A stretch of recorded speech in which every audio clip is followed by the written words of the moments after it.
Hey everyone, welcome back to the Prairie Ground Reviews YouTube channel. We review books, games, movies, and TV shows. Today, we have our Mandalorian season review. We are going to go over our thoughts on the whole season as a whole, from episode rankings to the season ranking to some next season predictions. So to get us started, I toss things over to Austin with our episode rankings. Alrighty, so this is going to be our full rundown of all 8 episodes and not a whole lot of detail about what we thought of them. You can go check out our individual episode reviews for that, but just sort of like a number ranking like we do on our website for each individual episode. Then we'll move into some more full season stuff, but we're going to start with that. So number 1, which we thought we all agreed on this one totally, was the finale, episode 8, was given a 9.4 out of 10. We thought that was the best episode by far. It contained a lot of things that we really enjoyed. And if you haven't seen that one, you're missing out on a lot. It also left the door wide open for season 3. And personally, I loved that. Loved that. Next, we went all the way back to the beginning for episode 1. Nat, why did we give episode 1 a 9.0 out of 10? I guess like the main reason episode 1 got like such high ranking was just overall the quality of the episode was so much. It was like really good. It was really well done. It set up the beginning of the season really well. Brought back some good characters. It was just an overall really enjoyable episode to watch. Yep, totally agree with that. It flowed really well. It was also the longest episode of the season, and it put us right back in those boots on the ground moments, and it was full of action. Next up, we had episode number 4. So episode number 4 got an 8.8. We thought it was pretty close to that episode 1 quality, and Sebastian is going to tell you exactly why. Well, episode 4 had some great action, like it was action-packed. It brought back some familiar, fun characters that we all enjoy, and it teased some stuff that wasn't even answered this season. So I'm looking forward to some of the stuff they teased that episode. Yep, absolutely. And then our next 2 were awfully close. We had a very good discussion about trying to decide which one of these were going to go on top of each other. But at number 4, we have episode 5 at an 8.5 out of 10. This was the episode with Ahsoka. If you haven't seen it yet, that's a spoiler. That's on me, but go enjoy it anyways. Full of great action scenes. We meet a few awesome characters that don't stick around very long, but we learn quite a bit about them in a short period of time. It makes us really excited to see where that side of the Star Wars universe goes in the future. And then the other episode that we had neck and neck with 5 was episode number 3, which got an 8.3 out of 10. Nat, what were the driving forces behind that episode that got it that ranking, that made it such a close decision between episode 5? Yeah, so like that episode's the episode where we meet some more Mandalorians, mainly Bo-Katan, and like overall that episode was really nice because it brought a lot of brought more characters into the fray, brought more lore, and it was just overall really enjoyable. Good action, the usual that you would expect out of a Mandalorian episode. Yep, totally agree. I think it was also a really interesting outlook for all the viewers at home to sort of see that the whole insane, no taking the helmet off way of the Mandalorian is not necessarily the only way, and that they're more like humans than we've previously thought. And then filling out the top of the bottom 3, we have episode 6 at an 8.0. Sebastian, what did we think of this episode? We thought it was pretty good from what I remember talking about in that review, but it's basically just one giant action scene. So there's not tons of story, but in that action, there's some really good action, especially some creative fighting that we've never seen before with Boba Fett. So that was just super creative. It had a cliffhanger ending. It brought a lot. It just was short because there wasn't much. I'm pretty sure it was the shortest episode. Yep. And it was just one giant action scene. Yep, absolutely. And that one segments us straight into ranking number 7, which was, as a result, episode number 7 at a 7.0, 777. So the reason that one, we felt that there was a fall off there because, as you were saying, episode 6, full action, left us with a big cliffhanger. We went up, and then we really didn't go anywhere. We just went straight back down, right? It was we felt it was a letdown. Could have gone a lot better directions with that episode. And it sort of felt like wasted potential at that point. And then our lowest ranked episode of the season was episode number 2 at a 6.8. I'm actually going to reverse the order and throw this one back to Sebastian because he absolutely loved this episode so much. This episode was pointless. You could miss it and it didn't affect anything. There was some cool action, I'll give it that. And Frog Lady was a very cool looking alien, but it didn't drive the story forward. It didn't introduce some cool characters. It was like a side quest, but not even one that was fun and actually had some plot to it. They got stuck for an episode. And I just felt like that wasn't a great use of the 8 episodes we had. Yep. And so, yeah, it was the worst in my opinion this season. Yep, I totally agree with that. I'd like to also make it known that it was also the most controversial episode of them all with the eating of the eggs.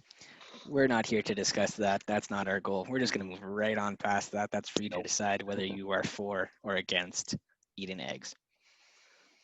Yeah. But just remember, humans eat chicken eggs, so... That was the play on words. I So- appreciate you spelling that out for me. You're welcome. So, before we move on to our next season predictions and our season review overall, we are going to give just some brief thoughts, season overall. I'm going to toss it to Nat first. Just few words, comparison. What'd you think of the season? All right. Well, overall, I feel like the beginning and the end were really nice, really strong. But over the course of the rest of the season, there were just a lot of ups and downs. Like quality wasn't as consistent as the first season. Like it was still enjoyable. Like the episodes that are really good, like mellowed out all the bad episodes. So it was just yeah, really like it wasn't as consistent as the first. Is what I'm trying to say. That's all you got? All right, that makes Austin? it my turn then. So I have to agree with Nathaniel, and I sort of think that they were dealt kind of a tough hand with so many different directors, right? We only saw 4 in the first season. I believe we saw 7 in this season. So that can make it a little bit difficult to maintain that sense of consistent quality in that end of the world, right? But I still thought our better episodes, episode 8, episode 1, were better than what we saw in season 1 altogether. We got a lot of really good action. We finally got to see some Jedi, right? We got some really cool moments, and we got to learn quite a bit about both Mando and Grogu, like quite a bit. We got pretty far with the plot, and we left the door absolutely wide open moving forward. So overall, I really enjoyed the season. Yes, like Nathaniel said, we had a couple dips in there, right? But that's going to happen with any show, and you can't judge the whole show based on a couple episodes, right? It's really the core values of that show that make it what it is, and I really enjoyed it. I'd have to disagree on the fact. I thought, okay, first off, this season was amazing. I loved it. I disagree that I think season 2 was better than season 1. For some of the same things you guys said. It does have some better highs and lower lows, but in my mind, those better highs are just so much better that they just pull the whole season up. And in my mind, we had a more concise story this season. Like last season, there was no exactly a full plot other than keeping Grogu safe, or at that time we knew him as the child. This season, we had a directive, we had a mission, and I enjoyed that mission. And there was so many questions that were left for next season. There was a lot answered, and I just thought the action was better. I thought we did have some bigger dips, I'll give you that, but I overall just thought that it was a better season, but season 1 was still also top tier. Overall, I just love the show. I'm looking forward to what they come up with next. Absolutely.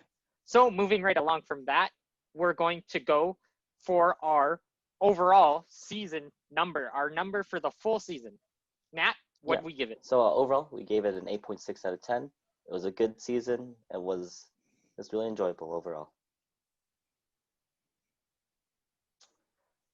Yes, I think we all did determine that, so we all agree with that. Yep. So we're going to go now into our next season predictions. We'll start with Austin here. What do you predict next season? I predict, well, first of all, this is going to be the most accurate prediction of them all. I predict it's coming out after the Book of Boba Fett. That may or may not be confirmed. We're just going to ignore that fact. But I think we're going to, I don't know, I'm having a hard time deciding whether I think we're going to start on the ship or not. Like, it's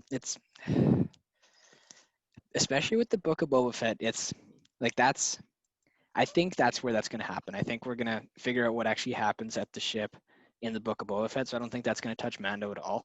I do think we're going to see some sort of time gap. I don't think it's going to be 50 years or anything insane like that. I think it'll be 2, 1, 3, somewhere in that realm. Grogu's got a little bit more training. I don't think we see a lot of him for the first 2, 3, 4 episodes. I think we focus a little bit more on the taking back of Mandalore with Bo-Katan and the rest of the new Mandalorians. I think that's the route we take. And then I think along the way, we run into Grogu and Luke at some point, whether that's episode 4, 5, 6. I'd be absolutely blown away if we don't see him at all. I think that'd be an awful decision on the terms of the entire directing team and the writers, just because of how much people have attached to him as a character as well as Mando, right? So those are my quick thoughts. Nat? Okay, yeah, well, I agree with most of what Austin said. As we think this will happen after the Book of Boba Fett, so obviously I would suspect that, actually, I would like to say season 3 would probably start on the ship. And then after, I'd say that's when the time gap is going to happen. That's when the Book of Boba Fett happens. So like in the middle of like season 1, I'd say like what, 10, 15 minutes in, after they sort all the things that happen on the ship, they would have that time, like what is it called, the time gap, like a few years, under 10 years probably, for sure. There's no reason it'd be more than 10 years. And then that's when we continue off and probably end episode 1. I do agree that we're probably going to explore more of the Mandalorian side, like taking back over Mandalore, because that was like the biggest loose end that wasn't really tied up at the end of episode 8. The whole thing that happened with the Darksaber, Yep. because Mando didn't try to give it over to Bo-Katan. She didn't accept it. So something has to happen there. We can't just gloss over that. I feel like it'd be kind of a cop-out to just put that info in the Book of Boba Fett instead of season 3 of The Mandalorian, because that's more of his story and not Boba's story.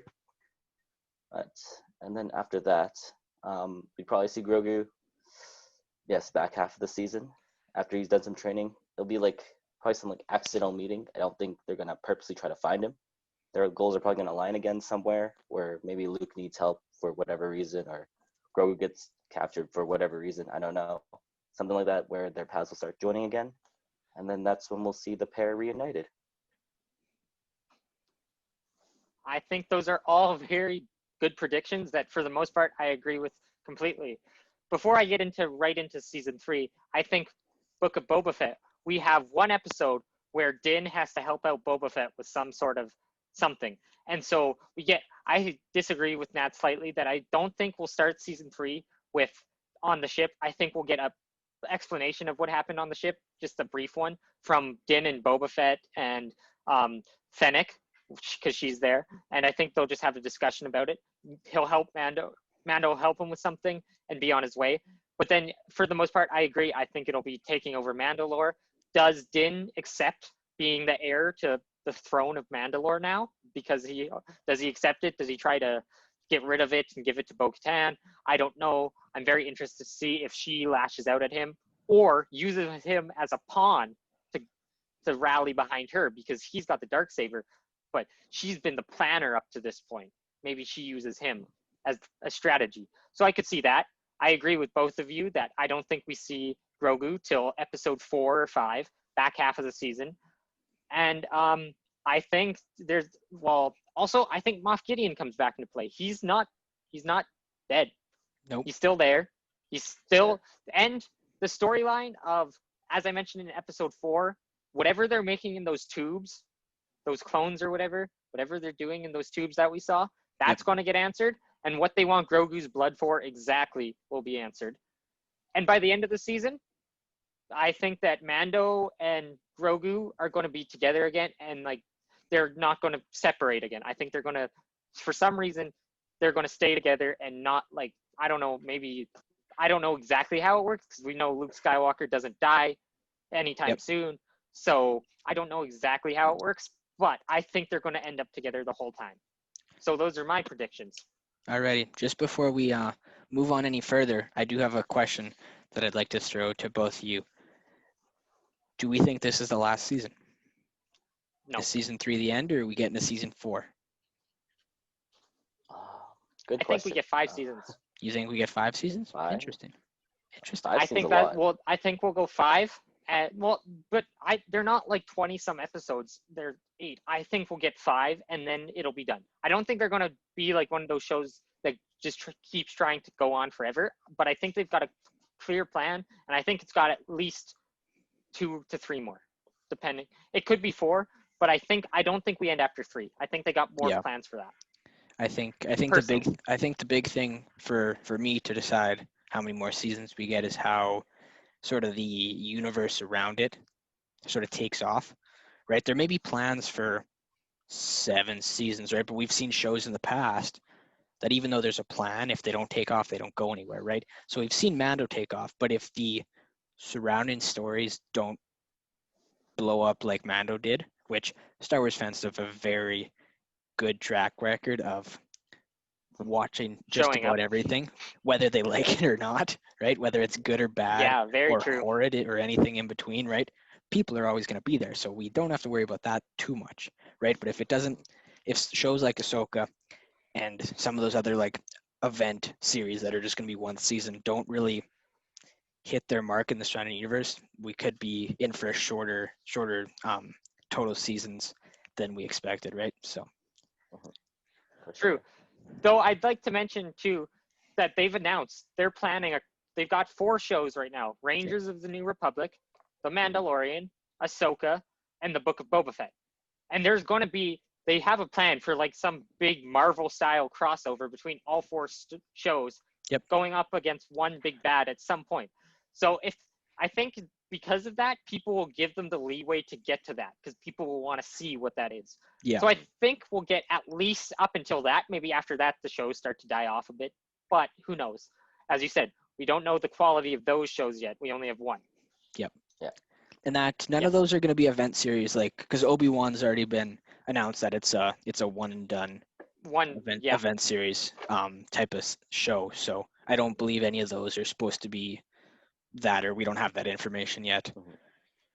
So No. I guess best we can assume is that they're not at this point. So No, I for now I'd assume that they're getting multiple seasons. Now, before we leave you all today, I'd like to bring up to all you Marvel fans, which a lot of you Star Wars fans are also Marvel fans, as many of you will probably know, the Marvel Cinematic Universe continues on Disney Plus with WandaVision coming out January 15th. And we will be here to review it all. Beforehand, we will also have a complete Marvel Cinematic Universe YouTube saga where we will give our thoughts on each phase over this next 2 weeks, 3 weeks here. So before the show comes out, check those out, and then check us out once we start WandaVision. So from everyone here at the Perry Green Reviews team, I ask you to like the video, subscribe, click that bell for notifications, and to everyone, Merry Christmas from us. See ya.